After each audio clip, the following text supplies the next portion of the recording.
Good evening, everybody, and welcome to episode 59 of the Odyssey Hour. I almost thought I was going to screw that up again, but I didn't. So, welcome. We are your hosts, the Odyssey Paranormal Society team, and yeah, we got another great show. This time, nobody said a word yet that you could now see me crystal clear. I was actually gonna say we didn't have much time before we started the show. But like, is it just me or does Mike's webcam look clearer than usual?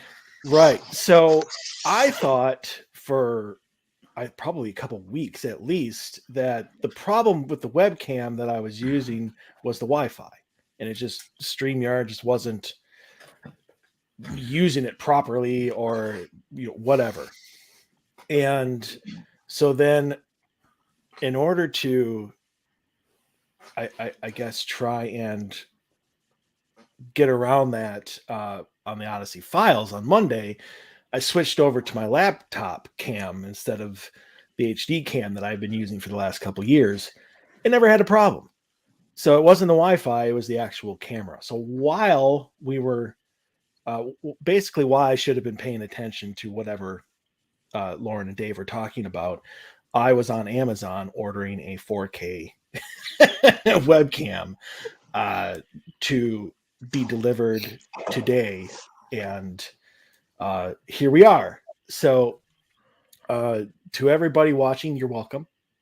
So be no more for me. So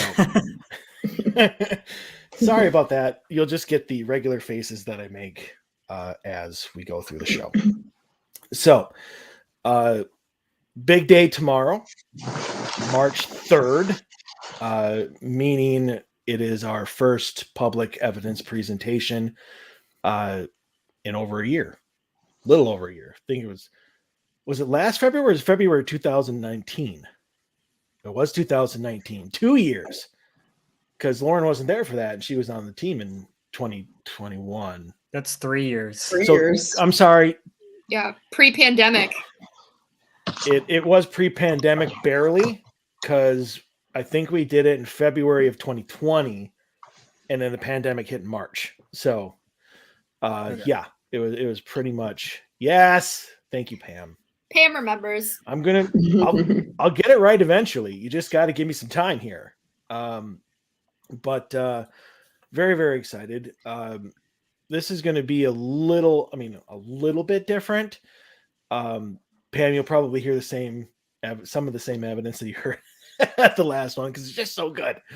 But we have some new video evidence. We have some new audio evidence that has not been heard, and apparently because I haven't done it yet, it's not on the website. So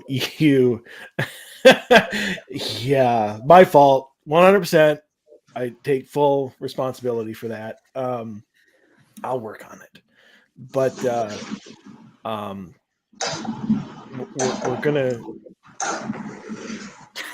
I was gonna say, somebody playing Asteroids or Missile Command. I'm like, wow. But we're gonna play some new, really new evidence, and then get some of the hits out of the way. I would say we put together a pretty good list of stuff that's kind of all over, even stuff from early in your career. So yes, so it's gonna be a good showcase of everything leading up to this moment as well. Yeah. So yeah, we have some pretty good. We have some obviously evidence from this team, evidence from Odyssey in general, and then we went way back into my career before Odyssey even began to have to show some audio and stuff from that era of my career. So we picked some good ones. I think you guys are going to really enjoy it. We're also going to. We got some video evidence as well. There's going to be merch on sale if you want to fly the Odyssey colors everywhere you go. New great shirts, new design. Yes, it's not a demon shirt will be 100% available, and the old style shirt, as well as some hoodies and some hats, and and then obviously tickets for Minnesota Para-Unity will be there. You can obviously sign up to win a few. We're going to have a nice drawing towards the end for people to win a few. I think it's just going to be a lot of fun, and then obviously a Q&A. So if anybody has any questions for us in paranormal in general, our cases, and or anything about the evidence that we are presenting, by all means, ask us. And we were there. We will. That's what we're there for. So, obviously, like it'd be tomorrow. You can show up probably anytime after 7, I would think. Show presentation starts 7:30. And then it's in the Lone Oak Room at the Egan Community Center. So I hope to see everybody, as many people there as humanly possible, or up to 50, whichever comes first. So however many chairs there are available, I guess that's where we'll cut it off there. So, but anyway, all right. We have some topics today. Apparently, Lauren is covering for Haley. I'm happy to do so. Who would like to go first? She was voluntold to cover for me. All right, well, let's go, Lauren. Let's do your Okay. number one here. Okay, so I would like to know, everybody personally, what has been the most powerful paranormal experience that you've had? And you can define whatever powerful means to you, but I just like to hear all of your stories.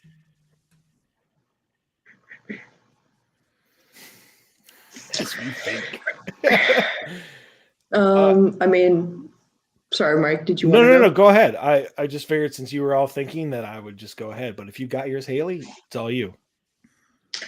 I mean, mine didn't happen to me personally, but I witnessed it, if that counts. Yeah, I don't that really want to counts. say that I've had anything especially powerful happen to me, but I think I would say the first time around at Ashmore, we were doing a session down in sort of like the kitchen area, and we were split up like into 3 groups, because for those of you who've been there, there's like the kitchen and then there's these 2 kind of side rooms sort of flanking the kitchen, or the kitchen and then sort of like a hallway. I guess I don't know which room in particular was the kitchen, but anyway, that's more detail than we need.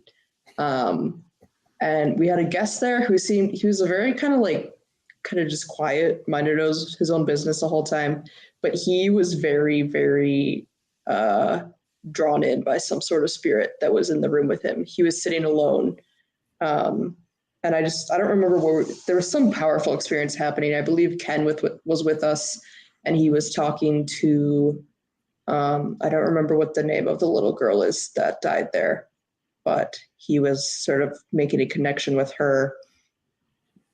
And then, as we were having this connection, everybody was sort of feeling these really strong, like sad emotions. And like this guy who seemed very like kind of quiet and stoic, he just like told everybody, he's like, guys, I'm crying and I don't know why. I just thought it was like a crazy experience to see how affected people can sort of be by the paranormal. He was very, very affected by it. He kept saying like the rest of the night, he's like, I just want to go back into that room and sit back there. And I kind of had to be like, I think maybe it's best if you step away, because it seems like you're getting a little attached. But yeah, I just think in terms of like how powerful emotionally that place is in general, that would be where my experience. That would be my experience. Yeah, I definitely agree with that. There's something about Ashmore that keeps you wanting to come back for sure. it has kind of an addicting sort of energy. And yeah, I mean, my most powerful experience also happened at Ashmore. Probably, I mean, I can't remember if this was the first or second time, but I remember definitely the first time is when I saw my first shadow figure. And I saw it at the same time as a guest who was there. We both saw the same thing. So it was kind of nice to have somebody who saw it with me, and we could both describe seeing the same thing. So as a kind of way to prove to yourself that you aren't just seeing things, you know? That was probably one of, oh, there's Lola. She found you. She She scared was me. like clawing at my door before. But I had another experience that was pretty powerful. I think it was one of the sessions that we did towards the end of one of the nights where a lot of people gathered in the kitchen area, because that is bar none the most active area in that entire building besides maybe the boiler room. And I was in there, and there was just things happening everywhere, people having experiences and things like that. And I remember, I think Ken was in the room, so this was the first time. We were standing in the dark room where the actual kitchen was, and I could see this, not see, but I could feel this presence right next to me, and I thought it was somebody. You know, I thought it was, because there were so many people in that room. It was kind of, and it was so pitch dark because we turned all our flashlights off that it was hard to tell where people were standing. But I could feel the feeling you get where you know something's next to you. Your brain just knows, but you can't see it. And then all of a sudden, Ken speaks up from further away than I thought he was. He's just like, Sam, do you see or feel something next to you? And I'm like, yeah. And he's just like, well, there's a spirit standing right there. I was like, whoa, okay. It was kind of another crazy moment to have a feeling that I had, like, not proved, but like to have somebody having the same experience that I was having at the exact same time was just very cool. And I think there's a lot of stories that people have out of Ashmore that are similar to that. And definitely the place where I've gotten the most feelings and the most personal experiences. So yeah, that's probably the one that the most, like, definitely powerful moment where like my heart was beating and my adrenaline was up and stuff like that. Scott, what about you? So Lauren, are you asking about investigations or just life experience? Anything. The first thing that came to mind was when I was 17 years old. I was sitting at home, and as I was sitting there, the entire room just disappeared. This gray mist came and enveloped me, and all I could see was this mist. And all of a sudden, the mist moved aside, and I was standing on a bridge, and I was looking off into the distance, and there was a car at the other side of the bridge at an angle. It was like the headlights were touching the side of the bridge, and the door was open, and there was a young woman standing there. She was wearing a blue dress with a white white sash, and as I watched her, she turned and looked at me, and all of a sudden she started running toward me, and then a fishnet came up in front of me, and it blocked us from getting together. And she stopped and looked at the net and looked at me and just, like didn't know, like she was so frustrated and didn't know what to do. And all of a sudden the haze came back and swallowed me again. And when the haze lifted, I was back. Oh, Oh, we lost him. Bummer. Someone doesn't want him to finish that story. Yeah, Scott, you froze, buddy. A hard freeze. That is a hard freeze. Like that he'll probably vanish here shortly. Yeah. But I think he was done. I mean, I think he was saying that the haze enveloped him again, and then he was back home. If there's more to the story, then he can finish it when he comes back. So I actually have two. One wasn't as powerful as it should have been, I guess, just because of what it was. Yeah, there he goes. But the first time I saw a full-bodied apparition, it was I've told the story before, maybe even here on the show. So, yeah, obviously, it was my third investigation ever. We were at another cemetery for what they called the practice investigation, and Dave and I were at one end of the cemetery. Steve and Jake were on the other. This was one of those cemeteries where one road in, one road out, covered on three sides with ravines and trees. And welcome back, Scott. Thank you. I got kicked off there somehow. Yes, you did. Did you want to finish your story? Sure. Where was I at? The gray mist enveloped you again, and you were...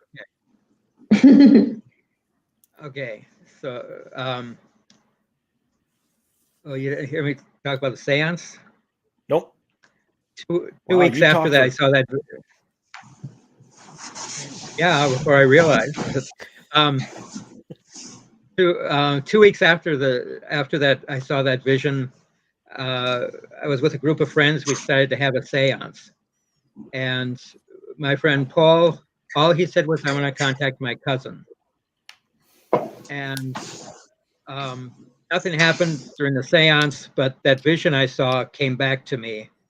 And after we were done, I took Paul aside and I just described the girl that I saw, and he said, "That sounds like my cousin."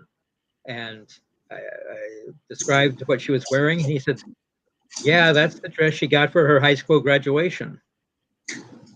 And I described how the car sitting at an angle on the bridge with the headlights touching the side of the bridge, the door standing open. I described the whole thing to him, and I told him about the fishnet coming up, but I didn't know what that meant. All that fishnet meant to me was something that got thrown into the water. And he said, "Yeah, she died when her car crashed on a bridge." Wow. Jeez. Oh, I think she wants you to know that she's okay. I don't know. That's what the first thing I thought of when you said that. Wow. Yeah, that would definitely be a powerful experience. Hell yeah. Yeah. Was that it, Scott? I didn't. Yeah. Okay. I didn't want to cut you off. All right. So,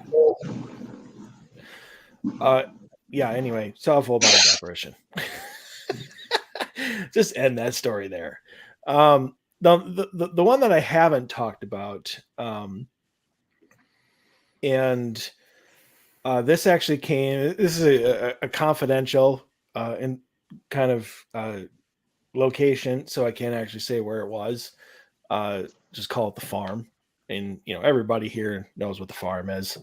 But it was the second time that I was there, and I don't think any of you guys are on the team yet. Myself and my friend Joanne, and Joanne is associated with this location, and she was with me out in the barn.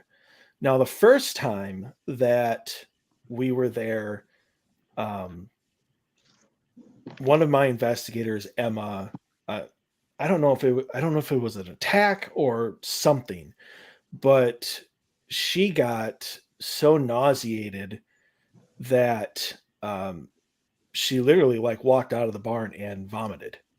And this actually happened at the exact same time that one of my investigators in the house had almost the exact same thing happen to her, only not so severe.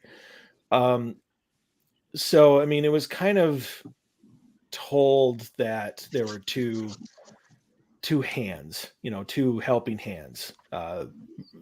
This was obviously a very popular working farm. And so I wanted answers when I went back the second time. I wanted to confront the spirits that were out there with, why did you do this? And after really not getting anything for a while, Joanne, who is intuitive, so I was kind of like, what I do to Scott all the time, do you feel anything? Are they listening? Are they here? That sort of thing. And they were, but it was just kind of an interesting moment, because it kind of felt like they were surrounding us. Like there's just noise going all around. And you guys know, everybody but Lauren knows this barn.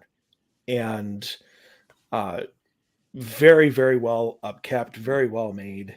And the noises that was coming from it was just more than the wind. And it really felt like, with the energy and the present, it just felt like they were just surrounding us. And I started talking, I don't know why, but I started talking about if they wanted to leave, they could. And went into what I call spirit guidance mode. You guys know it. I have my monologues, and kind of went into this long, here's what you do, here's all you need to do, you can do this, if you want to leave, blah blah blah. And then everything just kind of went silent. And I asked Joanne, I'm like, did that work? I'm like, are they still here? And she's silent for, I don't know, like probably 10 seconds, something like that. And she's like, they're gone. She's like, I don't feel them at all anymore. And it was kind of one of those moments that showed me that we can make a difference. It's not about the technology. It's not about the evidence. It's not about, making a client feel comfortable in their home with the spirit.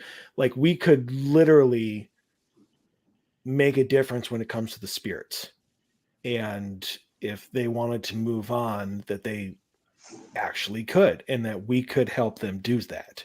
Like, we don't need to be mediums. We don't need to conduct seances. We don't need to use Ouija boards to help. And all we have to do is, kind of lead them to the door and let them open it and go through it themselves.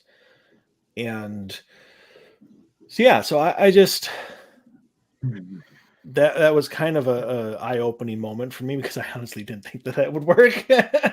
And then to hear that they were gone really was pretty spectacular for me. And so, yeah,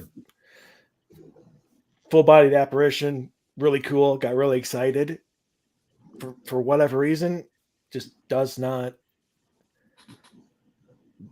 matter as much to me as, what happened on the farm. And, any time that since then, I've at least tried to do the same thing, but don't know if it worked or not. So, yeah. What about you, Lauren? Have you had any powerful? I mean, I don't think it's like to the level of everybody else's, just because, like, you know, Let's just wait for haven't been Haley. on. Yeah. Sorry, I'm sorry. I didn't realize how much noise it makes. Yeah, I mean, like I was saying, I don't know if I've really been on what we would classify as an active investigation, and I haven't, like, we've had lots of personal experiences on the cases that I've been with everybody. So I think the one that comes to mind that I could see in the future getting toppled for like most powerful experience, but we'll see. I think honestly it would have to be at I don't know if this is a classified case. Our Iowa investigation at a bed and breakfast. No, it's not. No, that the Mason house is not a confidential. Okay, I just wanted to make sure. Just giving everybody the privacy if they wanted it. I know it seemed very quiet when we were there, and I remember our last session in the attic was very powerful. And then when Scott did his prayer, because I think that was one of the first times that I had been there when Scott did a prayer specifically for an entity. So it wasn't, I guess, it wasn't powerful. That specific prayer wasn't powerful in the sense of there's paranormal stuff going on. It's just, I felt like it was very powerful because, Mike, like you were saying, like that in that moment, you can feel that you're making a difference. And I think that's when it became really like clear to me that I can be part of making a difference, even just standing there. And when I look back on it, I remember it being very loud, but I know it wasn't. It was like dead silent in the house, and it was just Scott talking. But I remember it being very loud, and there was like a lot of fuzziness going on. And then I don't know if it was a window or not, but I thought we heard something at some point during that prayer. But anyway, I just thought that was very powerful. And then you couple that with a later session in the attic when you find out there's a lot of inaccuracies between what the spirits are experiencing and what the owners believe is going on, which kind of, it was sad. Honestly, I felt really sad just because you kind of now understand what's going on and it's just not lining up with what you were told and everything like that. But yeah, so it's not like a direct experience for me. It was more just like I got to be part of an experience that was very powerful, and I'm very thankful that I did get to be part of that. But yeah, that would probably be my top experience for now. It's funny because when I had said, if you had any powerful thing, I tried to think of it myself, like what would it have been? Because there has what been did you a lot. think I was gonna say? It was that exact moment. It was Yeah. that case. It was that spirit. It was and more, she was supposedly right by my bed, so I'm like, I spent all night trying to like. What is the echo? Why I don't know is where there that's echo? coming Haley. from. It's all Haley, because it goes away as soon as I mute her. I'm sorry, Haley. That's so weird. That's never happened before. Does she have new headphones? It's something in the microphone. It's picking up everything. It might not be like. I think it's your canceling. laptop. I think the laptop microphone just gets really sensitive. Yeah. It might not have like a noise canceling type setting to it or whatever. She'll get it fixed. See, she's already back. So, but yeah, I mean, you even wrote that letter to her. So yeah. All right, you with us, Haley? Is it still bad? It was fuzzy for like 5 seconds. Yeah, I think it's Sounds better. good. I think we're fine now. Yeah, We're good. Yeah. We're fine now. So, I wrote a letter to that lady and left it there. it's almost And I worth think- going back just to see what happened, but probably so many people have been through by now, or I don't even know if it's available because it was for sale when we were there. So who knows if anybody ever bought it. But yeah, honestly, that case I mean, that weekend. I mean, the weekend was fun. That's where we got our team photo. Mhm. And but yeah, the claims. I think if it had new owners that got rid of all of that shit, but still let people investigate, I would probably go back. Yeah, Um, I would love to go back. Yeah. well, I can always look up and see what the hell's going on with it.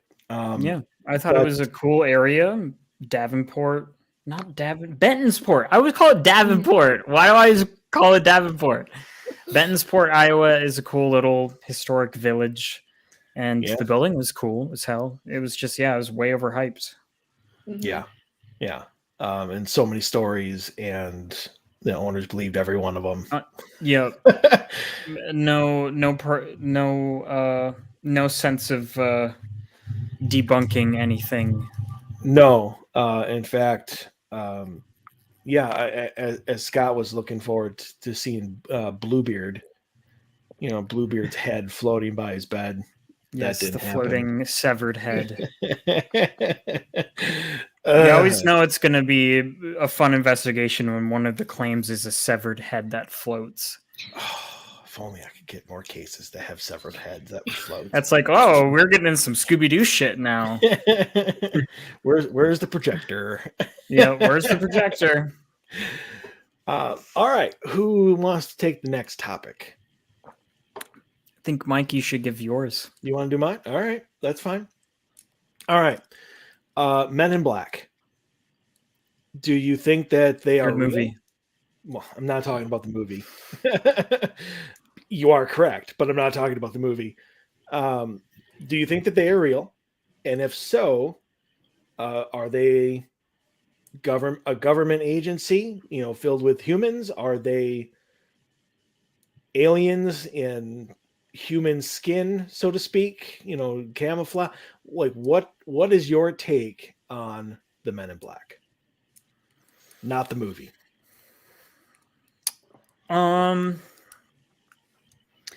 I've heard so many stories about Men in Black and stuff like that, and even from people who are not close to us, but like people that you have interviewed on your show in the past, Mike, have given stories on the Men in Black and having personal experiences with that. And I think my take on it is, I think more than, I'm sure it's perfectly likely that it could be either an international agency, like the government's coming together and creating an agency that's trying to protect this information on extraterrestrials and UFOs. It could be an independent agency that is trying to protect something. Whatever it is, it's creepy as hell and it's intimidating as hell. People getting, threats that, they know where their kids go to school and shit like that if they don't stop digging into the things they're digging into and shit. Like, whether or not it's from the government, it's still intimidating, even if it's just a small group of people that are just going after people that are looking for UFOs for whatever reason. There's a lot of possibilities, but I kind of think they're real. I think there's enough experiences that people have had with them that somebody out there is doing this work. Whether or not if it's a big conspiracy with the U.S. government, who knows?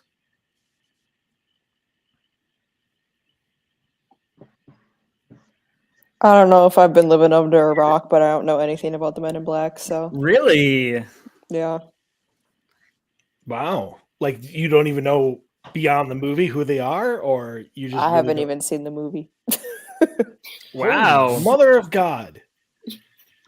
I thought it was Okay. just a movie. I'm going to be real. I'm looking. No, up it's Google the a fool right now. it's a real conspiracy thing. Yeah. Looks like Haley Yeah, needs to do some research. Wow. Mhm. That's really you have been under a rock. Like, you don't even know the fact of, like, the movie was kind of inspired by them. Yeah. Well, what are they? Well, that's what my question to you guys is. I mean, the Men in Black were even. I'm surprised you didn't bring this up, Sam. I mean, the Men in Black were seen after Mothman. Yeah. They were part of the Mothman whole scenario. I mean, basically, Haley, when people see a UFO or something crazy or whatever, that, but not everyone. Like, not every single time somebody sees something, it's got to be very specific. They get visited, just right in the middle of the day at their work or their home by men in black, dressed exactly as they did in the movie. Black suit, black tie, sunglasses. They drove like old Crown Vics, like the big ass boat kind, and they've been seen many times. Like, literally, they would pull up, all four doors would open at the exact same time. They would get out the exact same time, and then they would, like, four of them would walk to the door, and they would be there for, I don't know, a couple minutes, 5 minutes, something like that, and then they would all pile back in uniform back into their car, and the person who they talked to would either recant their story, never say anything about it again, and if they did, bad things happened to them. So, and they've been around for decades. That's why I'm really surprised at that. I mean, maybe I've heard of people being approached like after they've sort of spoken about, like a UFO experience or alien experience or what have you. I guess I just didn't know that was like Men in Black is what that was. Yeah, probably. If they were wearing, the black suits and whatnot, then yeah. Sure. Lauren, Scott, what about you? Well, I own all three Men in Black movies. It's not about the movies. So we're gonna have a marathon. I think they probably could be real, or may have been. I don't know why, but for some reason in my head, I have them connected with Project Blue Book from the 1960s. It was run by the Air Force investigating. Okay. And Project Blue Book supposedly ended around 1969, but I wouldn't doubt that there is still a government agency that investigates things like that. But I have that connection in my head that it is some form of government agency. I don't think there's anything paranormal about them. I just think they're very intimidating, and they tend to be intimidating, and they want they like to be in control of all the information that has to do with any UFOs or cryptids or anything else, and they want people to answer to them, and try to keep things secret until they decide what to acknowledge or reveal.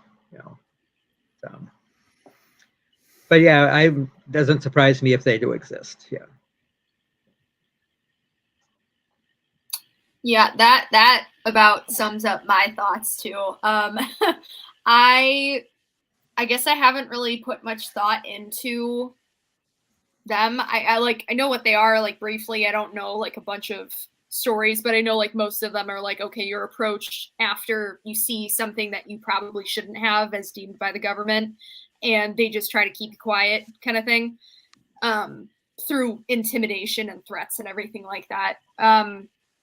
I mean, it makes sense in my mind. Like, if there's stuff that like the government or whoever doesn't want you seeing, or spreading what they would call rumors or untruth, like, things or whatever, even though you know what you saw, they don't want hysteria breaking out. So it would make sense in my mind that they have a certain group of people that are there to kind of be the wet blanket on top of that fire and put it out quickly so it doesn't spread. It makes sense, but I don't know. I guess I'm not really sold on the fact that they're like aliens or anything like that. I have heard like some stories of like people saying what they look like and they have like really weird skin and they just don't act human or something like that.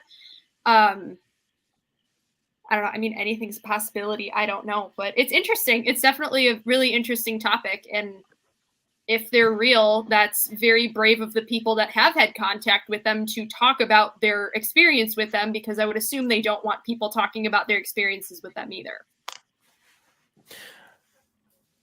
I've never seen a story of any retribution done just because they talked about an encounter with the Men in Black. It was always what they were trying, what, you know, the what brought them there is what kind of got people in trouble. I don't think people necessarily, or I don't think they necessarily care if people see them or know that they exist. I think they vanished for quite a while when the movies came out. It's just because it kind of made them cool. You know, oh, the Men in Black are here. You know, are you going to neutralize me? You know, like they kind of became a butt of a joke. But I didn't get a chance to. Maybe it was one of our stories that we didn't get to on Monday. We'll probably do it next week. But somebody wrote a story on Reddit recently about having an encounter with Men in Black. I don't know what the criteria is that brings them there. There's thousands of UFO sightings every year, but only like 2 or 3 will bring them out. So I don't know if a certain type of encounter has to happen that then is made public that brings them to squash it. The question that I have is, you know, I agree with you, Lauren, you know, that definitely could be a possibility of trying to, you know, keep mass hysteria and keep the public from kind of going nuts. But I mean, is it for our protection or theirs, depending on who they are? Because I have read the reports and the stories about their appearance and how, like, they don't move like humans do. They don't talk like humans do. Obviously, the whole uniform, like they all open the doors at the same time. They all stand up at the same time. Their skin is like clammy and white and doesn't seem like real skin. It's interesting. We definitely thought that Dave and I did that with some of the shows that we did, because we had a guy by the name of Craig Powell on the show, and he's from Australia, paranormal investigator, but he got into something crazy, absolutely crazy. And I'm not going to kind of repeat that whole thing because that's going to just, it's not needed. But he had an encounter at his home while he was doing these documentaries that he's a part of, and pretty much exactly what Sam just said. That's what I was referencing. Right. And here's your son and daughter's full names. Here's where they go to school. Here's where your wife works. Here's where you work. You are not going to be doing this work anymore. That ends today. But it didn't, obviously. Well, they came back, but they weren't in suits. They were in normal clothes. They were in like button-down shirts and khakis, and but how it was described is not so much like the clammy skin or whatever, but they had a look on their face of, I guess they knew that whatever they did, nothing was going to happen to them. Like they were completely confident in whatever they wanted to do was okay. And he told the story of how while they were talking to him, he couldn't move, like a muscle, could not move, period. has no idea why. He was just standing there in his front door lobby, and his nose started to bleed. He could hear it like drip, drip, drip, while they were talking to him. And then they kind of turned around and walked away. And then he could move again. And he tried to chase them out. And he talks about how he's got a long driveway. And when you get to the edge of the driveway, you can see, half a mile in each direction. They were gone. He said it would have been like 10 seconds. He's like, and he actually in the documentary had his son like run it. Could not even get to the edge of the garage or the driveway, but they were gone by the time he had gotten there. It also turned out that his cat, who usually sits by the front door, actually had a seizure while this was going on as well, while he was paralyzed. Whatever they had, whatever they were doing,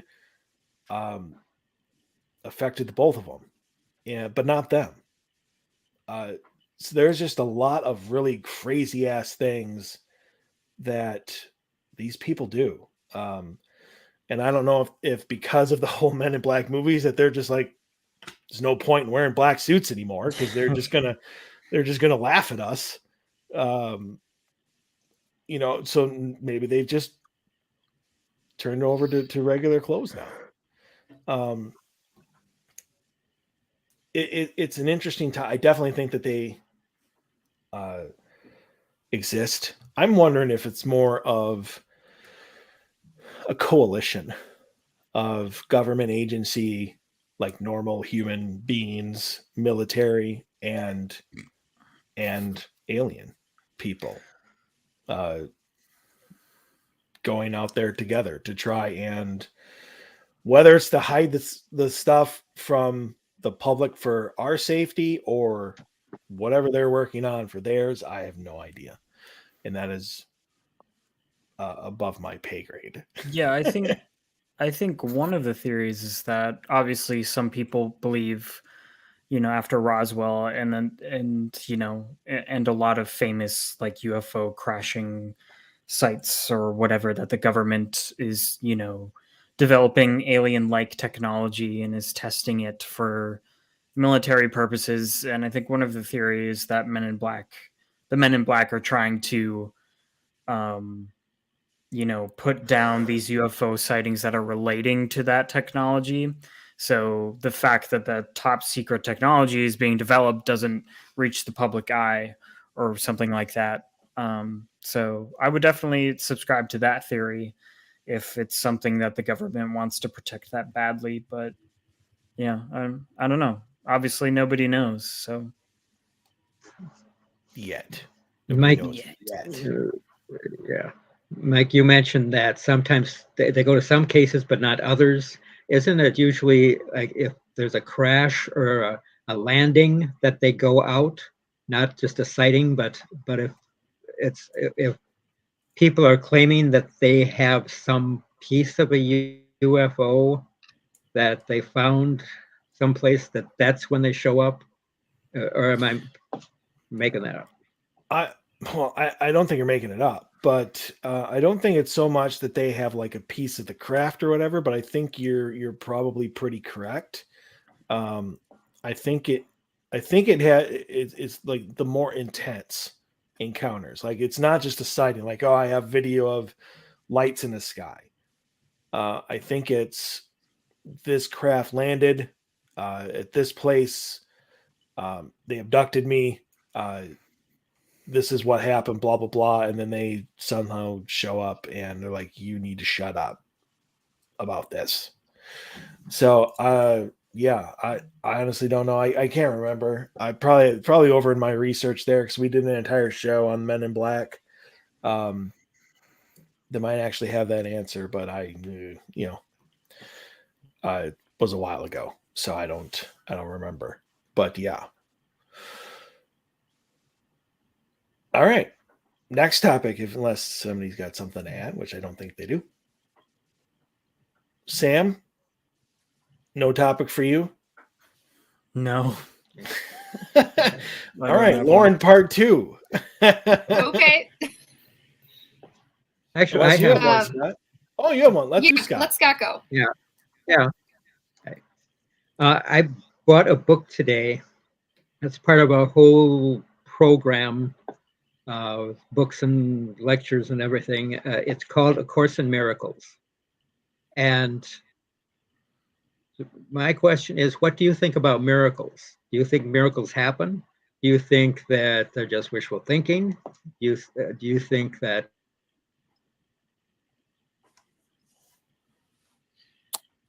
Of course. Oh, Of again. course. Oh, well, I mean, you kind of got his question. He just won't be around to hear it.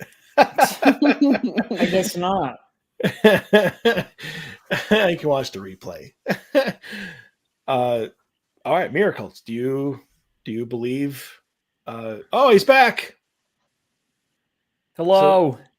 So Scott, Oh. you froze up again right after you said, like, do you believe that they are real? Was that the end of your question? yeah, do you believe in miracles? Yeah. I'm gonna have to think about this one for a sec. I think. I'll be more than happy to go. I mean, I know I typically go last because I talk the most, but Go. So for me personally, I don't think that we can be in this field and not think that there is in some way miracles out there. I mean, there's obviously plenty of cases that say it. The people where the doctors give somebody 2 months to live, and then all of a sudden, like, their cancer goes away, or they don't have that infliction anymore. People who should have died and due to an accident or whatever, and all of a sudden they get a full recovery. They're, and obviously it's not always about death, but there's definitely cases to be made and evidence to support it. What is really a miracle and what is just stupid luck, or some sort of medical treatment that suddenly kicked in, I don't know. But I definitely believe that there are forces out there that may actually be looking out for us. Again, what their criteria is, I don't flipping know.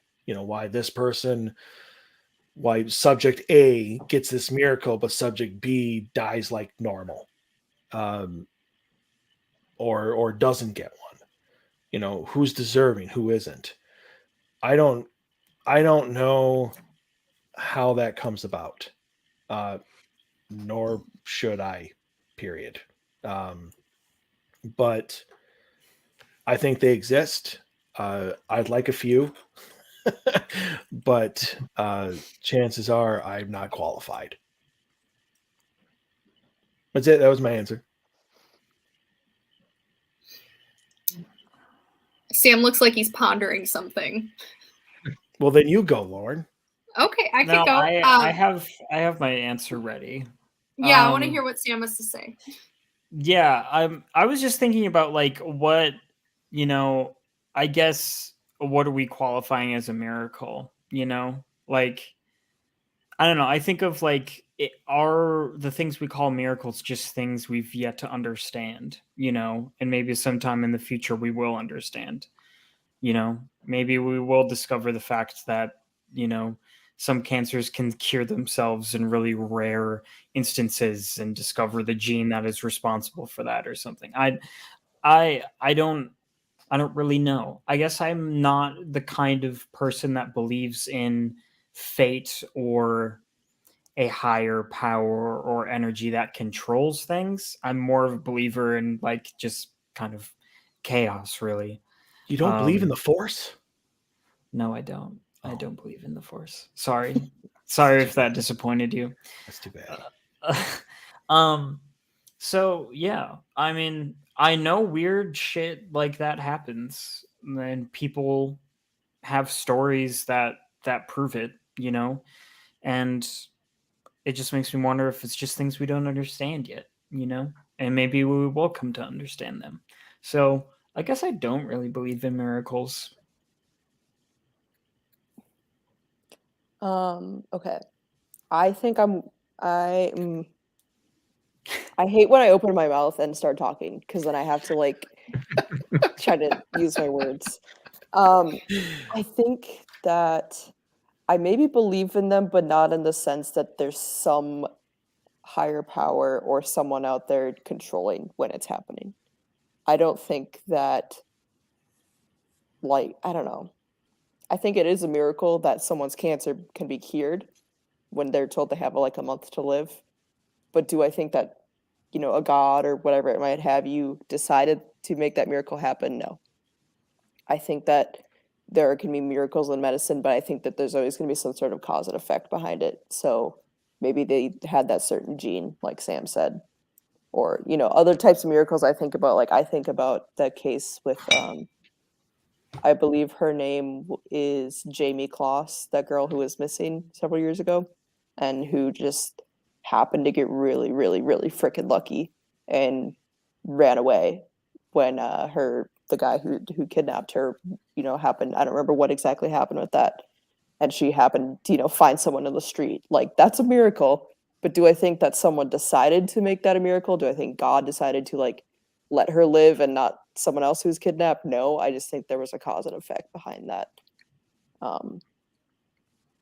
So I guess like in the definition of miracle, I think that there are miracle situations where like that is really, really lucky and that probably shouldn't have happened.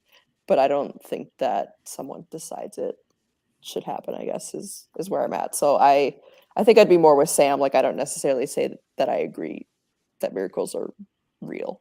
Depends on how you want to define a miracle. I'm gonna take the classic Christian route here because that is what I believe. So I do think miracles are real. I know there is a lot, like, when you take other people into consideration, you do also have to take in free will into consideration. So not just like everything that somebody does is a direct result of a higher power or whatever you may believe influencing them to do such. So I do think that is something that I like to try to think about when I'm taking other people into consideration. But I believe everything happens for a reason, and I agree with you, Mike. We're probably like we're never gonna know why everything happens, and I'm kind of okay with that because I trust God to make the right decisions, and he knows better than I do, and he's obviously been around a little bit longer than I have, so he must know a little bit more. But yeah, that's just the classic Christian route, I guess. There's something I would just like to add really quick, Scott, before we get your answer on this one.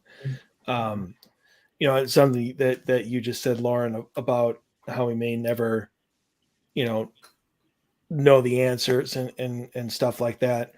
I have come to find out that every time that, you want to ask the question of why this, why that, why this person, why not that, why not this other person, especially when it comes to tragedy and loss and all this other stuff, I have found that you're never going to know the answer to it until it no longer matters what the answer is. When you get further along, it just seems to stop mattering what the answer to that might have been. And then you get your answer. And it's irritating, but at the same time, I guess comforting in a small sense. A lot of people throw around, like God's plan, I trust God to make these decisions and stuff like that. And if that is the case, then, you get your answer when, I guess, you accept it. Maybe that's the best way of putting it. At least that's been my experience. Because I've asked that question many times, and the only time I've ever gotten an answer is when, I no longer care. But and that's not a bad thing. It's a good thing, and it's always been a good thing. But I just know that when you initially ask, you're never going to get an answer. At least not one. That's when it's important to have faith, my friend. I agree.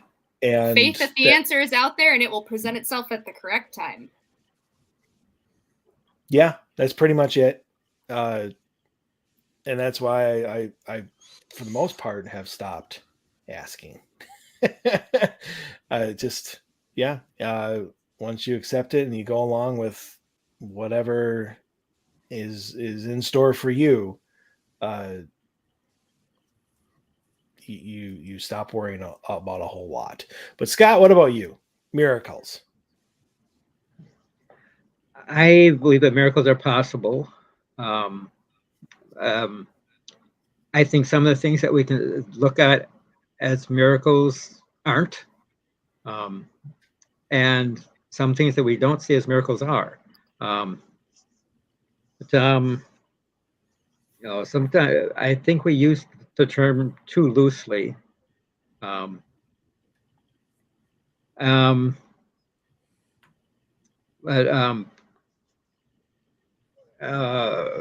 are so many different ways to go with it, but let's just take, for example, in the Catholic Church, for somebody to be canonized as saint, there has to be proof of at least 3 miracles from that person. A miracle, in that sense, requires that the change happens instantaneously, so that it is not possible for any genetic thing to have caused it. As if the person has a gene to cure their cancer, that's going to take a period of time. But if it happens instantaneously, that's proof of a miracle. Okay, and that's a requirement. That's what the church requires in order for it to be classified as a miracle. It has to be instantaneous.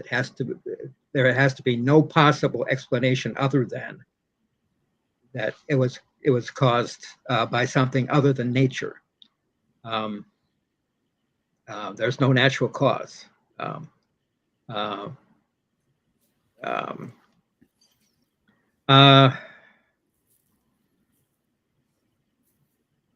don't know, like you, Mike, I don't know how somebody gets picked for a miracle, how someone doesn't. There are some statements in the Bible that suggest that there are some reasons, but miracles are not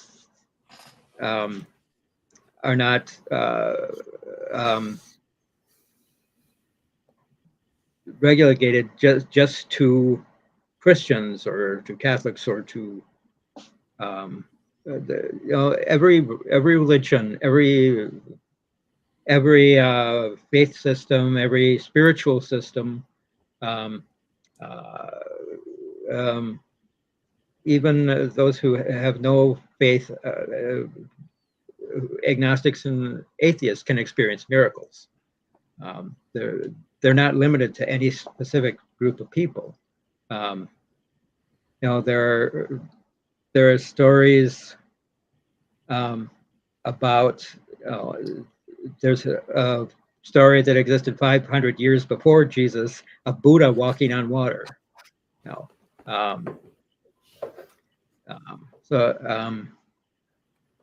They're so widespread from so many different cultures, from so many different religions and spiritual systems, shamanism, everything, that I think there has to be some truth to them.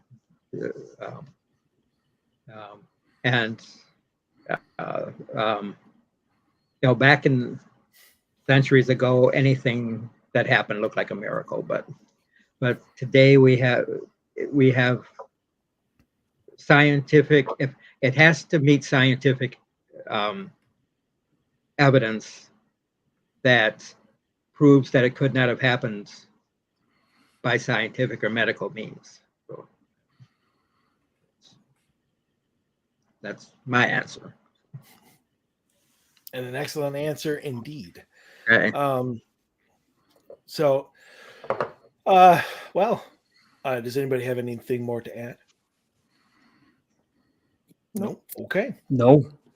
So, that's going to do it for this week. Again, I hope we'll see everybody tomorrow night at the Egan Community Center in the Lone Oak Room, anytime between 7 and 7:30 to show up. And our public evidence presentation and live Q&A will commence at 7:30. We're looking forward to seeing everybody there. It's going to be a really good time. So you get to see us all in person finally. And I know I'm really looking forward to it. I think everybody here is greatly looking forward to it. So we'll see everybody tomorrow night. Again, the Egan Community Center, starting at 7:30 and the Lone Oak Room. So until then, stay safe, stay healthy. We want to see you there tomorrow night. So everybody get some sleep. Have a good night, and we'll see you tomorrow.